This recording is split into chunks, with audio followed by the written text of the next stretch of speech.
Quien está escribiendo aquí esta carta es el apóstol Pablo. Y para entender el mensaje de lo que en esta mañana, ¿verdad?, el Señor tiene para compartirnos, es necesario que miremos primero el contexto, ¿verdad?, en el cual Pablo escribe esta carta. Y vaya conmigo al versículo 1. Si usted está tomando nota y quiere ponerle un título en este mensaje, o puede decirle a la persona que está a su lado: lo único que necesito. ¿Sí? Lo único que necesito. Lo único que necesito. Si en esta mañana yo le preguntara a usted qué necesita, algunos pudiéramos venir hasta con una lista, ¿cierto? Como esas que solíamos hacer antes, que no conocíamos de Dios y las poníamos en el arbolito el 24 de diciembre esperando los regalos de Navidad, ¿cierto? Pero en esta mañana Dios quiere hablarle a su corazón y quiere enseñarle a usted qué es lo único de todo lo que usted necesita, en realidad qué es lo más importante y en lo que usted debe asegurarse que debe de tener. Entonces, lo único que necesito. Pablo usa esta frase, ¿verdad? Y dice algo que es más que suficiente. Amén. Y eso es la gracia de Dios. Dice el versículo 1: ciertamente no me conviene gloriarme, pero vendrán las visiones y a las revelaciones del Señor. Quien está escribiendo aquí, como le dije, es el apóstol Pablo. Y el contexto en el cual Pablo escribe esta carta, para que usted entienda por qué lo hizo, fue cuando escribe una carta a la iglesia que se encuentra en Corintio, una iglesia que Pablo trabajó, una iglesia en la que Pablo fundó y que trabajó por más o menos 4 años. Cuando usted lee el libro de los Hechos se da cuenta, fueron 4 años que Pablo trabajó ahí con una pareja que, si no sé si ha escuchado, Priscila y Aquila, ¿cierto? Y Pablo, pues como todo apóstol, plantaba la iglesia, trabajaba, no se nombraba, sino que los frutos de él decían si en verdad era apóstol o no era apóstol. Entonces trabajó arduamente 4 años ahí, se fue a otra parte, especialmente a Macedonia, y allá empieza a trabajar.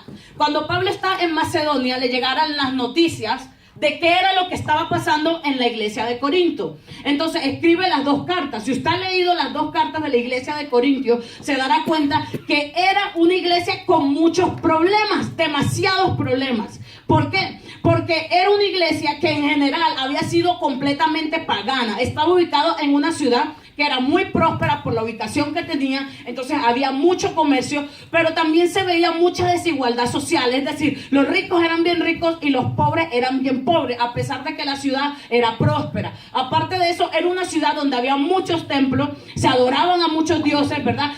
Pertenecía al imperio romano, entonces los romanos tenían sus dioses a quien adoraban, los griegos tenían sus dioses a quien adoraban, también había una población de judíos, ¿verdad?, que adoraban a Dios, y todo eso, imagínense, la gente con toda esa cultura, unos que eran antes paganos, que adoraban a la diosa tal, al dios tal, gente que era completamente pecadora, porque imagínense, era tal el Corintio, era tan pagano, que el término que se utilizaba en ese tiempo para decir que alguien está fornicando, decían alguien está corintizando.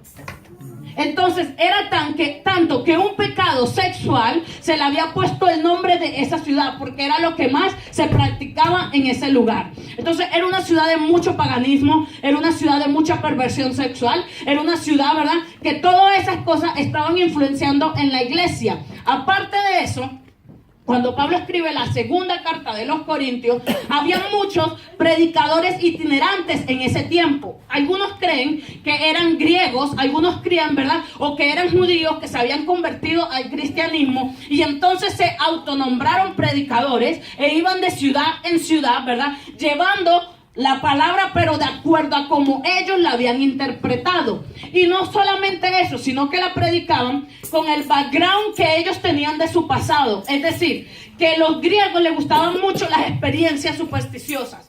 A los griegos les gustaba mucho el sentir, el tener sueños, el ver visiones, el sentir en el cuerpo. Entonces, cuando se convierten al cristianismo, toman lo que estaba en la palabra de Dios que habían recibido, la revelación de la palabra de Dios, pero le seguían añadiendo estas cosas que traían de su pasado. Es como, imagínense, que hubiera alguien, que es lo que se ve ahora muchas veces, que toma se convierte al cristianismo, ¿verdad? Pero todavía no se ha despojado de cosas de su pasado. Y en su pasado, imagínense que fuera brujo o espiritista y predique la palabra de Dios, pero aplicando las técnicas espiritistas o aplicando las técnicas con las cuales antes engañaba o seducía a la gente. Decían, bueno, estos hombres nos muestran todas estas manifestaciones. Estos hombres nos hablan de todos los sueños, de todas las visiones, de todas las revelaciones que han recibido. Pero cuando Pablo está acá, dicen los primeros capítulos de Corintios, parece que como que su presencia no impresiona. Parece que Pablo cuando habla no tiene ese carisma como cuando nos enseña. No nos habla de todas estas revelaciones y de todas estas visiones que ellos están teniendo. Entonces tal vez Pablo no es un verdadero apóstol o no es un verdadero discípulo como lo son sí estos pastores que vienen y nos visitan y nos predican. Entonces cuando eso llega a oídos de Pablo, Pablo escribe la carta de Segunda de Corintios como una manera de controlar. Había la necesidad urgente de enseñarle a la gente que no se dejara engañar y entendieran en verdad cuáles eran las credenciales de un ministerio, qué es lo que significaba en verdad ser un siervo de Dios. Y llegamos al capítulo 12, usted va a leer en casa el capítulo 11, y va a darse cuenta de allí cómo Pablo empieza a describir todas las cosas, todos los sufrimientos que él pasó cuando vivió su ministerio. Y usted va a leer versículos que todos conocemos. Dice, en naufragios, en azotes, en persecución. Tantas veces he recibido azotes, aparte de la preocupación de las iglesias. Y empieza a enumerar todas las circunstancias que él pasó por seguir a Cristo. Entonces llegamos al capítulo 12, que estamos acá. Y Pablo empieza ahora a hablarles de algo que él se había quedado callado, que lo había vivido 14 años antes, pero que ahora tenía la necesidad para poder enseñar al pueblo, de contarles, de abrir un poco más de su corazón y contar cosas que estaban calladas durante mucho tiempo, pero para que ellos entendieran por qué Dios le había permitido experimentar esas visiones y en realidad para qué son las revelaciones y las manifestaciones de Dios. Muy bien. Entonces ahora vamos a empezar. Dice el versículo número 1. Ciertamente no me conviene gloriarme. ¿Por qué? Porque Pablo nunca había estado enseñado a gloriarse. Era un hombre tan humilde que él había entendido lo que en realidad significaba servir. Que servir no era cuestión de promocionarme. Sentir no era cuestión de servir, pero no es cuestión de que la gente sepa quién soy yo. Sino que servir era una actitud de humildad, era una actitud de quebrantamiento, era una actitud de estar humilde delante de la presencia de Dios. Entonces él dice, ciertamente no me conviene gloriarme. Es decir, lo que yo voy a hacer no es correcto hacerlo. Pero por la circunstancia que la iglesia está pasando, pero por lo que están viviendo, porque ustedes se están desviando de los principios de la palabra de Dios, es necesario que les ponga en orden y les diga en realidad sobre las experiencias que yo también he tenido. Entonces no me conviene gloriarme, pero vendré entonces a las visiones y a las revelaciones de Dios. Estos falsos pastores, estos falsos predicadores, les dicen a ustedes de visiones, de revelaciones. Entonces quieren oír de visiones, es lo que está diciendo Pablo. Entonces voy a empezar a hablarles de verdaderas visiones. Quieren oír de revelaciones, quieren oír de sueños. Entonces voy a empezarles a hablarles de sueños y de revelaciones para demostrarles en realidad lo que es una revelación o lo que es un sueño, no lo que ellos dicen que es. Conozco a un hombre, estoy en el versículo 2, conozco a un hombre en Cristo que hace 14 años, imagínense, ese hombre en Cristo es el mismo, pero Pablo está hablando en tercera persona, porque está evitando usar una palabra que a todos nosotros como seres humanos nos encanta usar mucho. ¿Y cuál es? Yo. Entonces Pablo dice, conozco a un hombre, para no decir yo soy, ¿me entiende? Esa persona, para evitar aún que la palabra yo se enseñoreara de él y el ego pudiera más que lo que él estaba queriendo lograr con el mensaje. Entonces dice, conozco a un hombre, es decir, él mismo, que hace 14 años, ahora bien, cuando se escribe la carta de los Corintios, esta segunda carta, más o menos se calcula que fue 58 años antes, después de la muerte de Jesucristo. 58 o 59 años antes. Si dice que son 14 años antes, más o menos lo pondríamos en el 44, ¿cierto? Entonces, los estudiosos creen que esta visión o esta revelación que tuvo Pablo fue más o menos en el 43 o en el 44 después de Cristo. Eso, cuando nosotros estudiamos la palabra y vemos los viajes misioneros de Pablo, en el libro de los Hechos, se calcula que fue un poco tiempo después de enseguida que Pablo se convirtió en Hechos capítulo 9.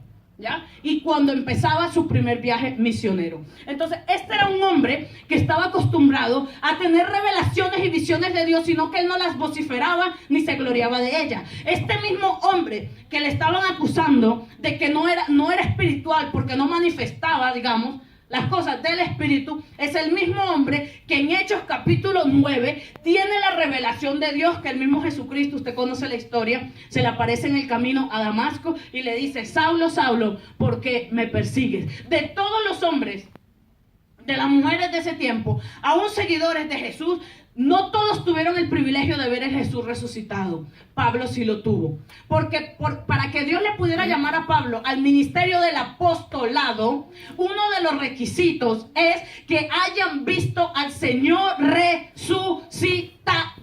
Entonces, cuando alguien dice: quiero predicar, pero soy apóstol, lo primero que uno de pastor le pregunta a esa persona es: ¿en qué momento tuviste a Jesucristo resucitado?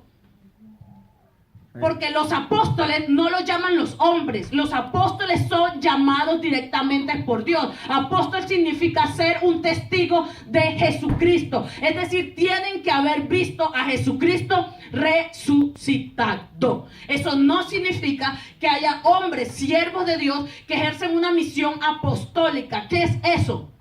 Los famosos misioneros. Amén. Que dejan todo lo que tienen, que pasan hambre, que sufren la muerte, que sufren la persecución, que dejan su familia, que se entregan todo, que se van a la China, que se van esos misioneros que entregaron todo y fueron muertos por nuestros indios. Recuerda cuando fueron llevando el evangelio. Esos son hombres que estaban ejerciendo una misión apostólica. Pero apóstol fueron los 12 apóstoles que Jesús llamó. Y recuerde que Pablo fue el apóstol de los gentiles, y para reunir el requisito tuvo que aparecérsele el Señor Jesucristo, y la Biblia lo testifica claramente en Hechos capítulo. Predicar y que pueda tener autoridad porque se haya autonombrado. Lo primero que uno siempre le va a preguntar a esa persona es: ¿y en qué momento tuviste a Jesucristo crucificado? Es más, tenía que ser un testigo desde el bautizo hasta la resurrección de Cristo, porque eso significaba testificar que en verdad Jesús vino en carne y que fue bautizado y que fue a la cruz y que también resucitó. Amén. Entonces dice, ese mismo Pablo que tuvo esa visión fue el mismo Pablo que en un corto tiempo después, calculando la fecha, tuvo esta visión que empieza a contar acá. Es ese mismo Pablo que también recuerda cuando quería ir a predicar una parte y un ángel se le aparece y le dice: no quiero que vayas allá, sino quiero que vayas camino a Macedonia. Es ese mismo Pablo que cuando estaba siendo preso para ser puesto preso en Roma, se le aparece un ángel del Señor y le conforta y le dice: no tengas miedo, no tengas temor, porque Dios está contigo. Entonces este hombre sí estaba acostumbrado a las visiones y a las revelaciones del Señor, y empieza aquí a dar detalles de una en especial que él tuvo. Y dice: este hombre, es decir, Pablo, que hace 14 años, si fue en el cuerpo no lo sé, si fuera del cuerpo no lo sé, solo Dios lo sabe, fue arrebatado hasta el tercer cielo. ¿Sabe usted que había 3 cielos? ¿Cuál es el primer cielo? ¿Cuál es el primer cielo? ¿Cuántos han estado en el primer cielo? ¿Cuántos han subido al primer cielo? Levánteme la mano. ¿Cuántos han subido al primer cielo? ¿Cómo ha subido usted al primer cielo? Cuando usted va en el avión. Entonces, el primer cielo es el cielo que está sobre las nubes. Cuando usted viaja en avión, usted se da cuenta que usted cómo viaja. ¿Dónde va el avión? Va sobre las nubes. Entonces, hay gente que trabaja en el primer cielo, porque son pilotos que vuelan, ¿cierto? Nosotros hemos estado, cuando hemos tomado un avión, hemos tomado al primer cielo. ¿Cuál es el segundo cielo que dice la Biblia? Hay un segundo cielo. ¿Cuál es ese? ¿Dónde está? ¿Ha estado usted en el segundo cielo? No. si la teoría es cierta, solamente unas cuantas personas han estado en el segundo cielo, porque el segundo cielo es el cielo donde están los planetas, donde está la luna, ¿ya? Entonces, si la teoría es cierta y en verdad eso pasó, como los americanos dicen, ¿qué pasó? Algunos estadounidenses ya han estado en el segundo cielo cuando por lo menos pisaron la luna. No sé si los soviéticos también lo han hecho, pero el punto es que si es así, algunas personas han llegado hasta el segundo cielo. ¿Cómo llegaron? En un cohete, ¿cierto? Derechito, y caminaron, según la ciencia. Hay teorías conspirativas, pero el punto es que hay un segundo cielo, que es el cielo de los planetas. Pero aquí Pablo dice, yo estos predicadores de ambulantes que vienen por aquí y quieren engañarles a ustedes, no, pues, vamos a empezar a gloriarnos, entonces yo voy a hacer algo que es muy tonto y que no debo hacerlo, pero sí le voy a hablar lo que en verdad es tener experiencia. Yo no solo subí al primer cielo, yo no solo subí al segundo cielo, sino que Dios mismo me tomó hasta el tercer cielo. ¿Cuál es el tercer cielo? Pablo lo describe aquí. Es el mismo paraíso donde habita la presencia de Dios. Este es el mismo cielo donde dice la Biblia en el libro de Génesis, si no me equivoco, que Enoc fue tomado. Es ese mismo cielo donde dice la Biblia que vinieron carros de fuego cuando el profeta Elías iba caminando y que fue tomado. Pero la Biblia no dice que Enoc volvió. La Biblia no dice que Elías enseguida fue puesto abajo, pero la Biblia nos está diciendo de un hombre que subió al tercer cielo y que ese mismo Dios que lo subió al tercer cielo, a la presencia de Dios, fue vuelto y puesto de vuelta acá en la tierra. Ese hombre era Pablo. Y Pablo dice, yo no puedo asegurarle si Dios me llevó en el cuerpo, si fue fuera del cuerpo. No sé si lo que Dios llevó es mi espíritu, es decir, que el cuerpo de Pablo sufrió lo que la muerte, estar allá y volver, o si con el cuerpo totalmente le llevó y fue traspuesto, como por lo menos fue el profeta Ezequiel cuando dice que estaba llorando por los cautivos y fue llevado. Dios le botó al pasado y le dijo, te voy a mostrar por qué este pueblo está en pecado, por sus iniquidades, por sus rebeliones. Y Dios dice en la Biblia que tomó a Ezequiel y lo llevó de vuelta al pasado para que mirara ¿cuál era el origen del estado en el que se encontraba el pueblo? Esa fue en el cuerpo. Entonces no se sabe. Pablo dice, ni yo mismo lo sé, si Dios me llevó en el cuerpo o fue fuera del cuerpo. El punto es que fui y estuve en el tercer cielo. ¿Se imagina que otra persona hubiese subido hasta el tercer cielo? Lo que hubiese hecho, lo primero es, espérate Dios, un teléfono. Tomar fotos. Y lo voy a subir en Facebook enseguida que baje, para que todo el mundo sepa que estuve con Dios en el tercer cielo. A ver, voy a actualizar mi estado y voy a hacer check-in tercer cielo en Facebook. No sé si en Instagram y todo eso se puede hacer eso. O subo un video en Snapchat de Los Ángeles con Dios, cantándole, alabando a Dios, y lo subo directamente en Snapchat para que todo el mundo sepa que en ese mismo momento yo estoy en el tercer cielo. ¿Será que eso lo hace Dios? Voy a calcular las experiencias que tengo para tener más seguidores y la gente sepa lo famoso que soy yo. O lo subo, no sé, todas las redes sociales que existen en el momento. La Biblia dice que Pablo por 14 años mantuvo esta experiencia en secreto, porque él sabía que el orgullo es lo peor que puede destruirnos a nosotros cuando ya nosotros somos cristianos. El orgullo es lo que nos hace querer tener seguidores. El orgullo es lo que nos hace que todo el mundo nos alabe y nos diga, wow, qué bien estamos. El orgullo es lo que nos hace que todo el mundo diga, wow, qué inteligente eres, qué sabio eres. El orgullo es lo que me hace que todo el mundo diga, wow, llegó el superapóstol, llegó el predicador, llegó el pastor, llegó tal, llegó tal. El orgullo es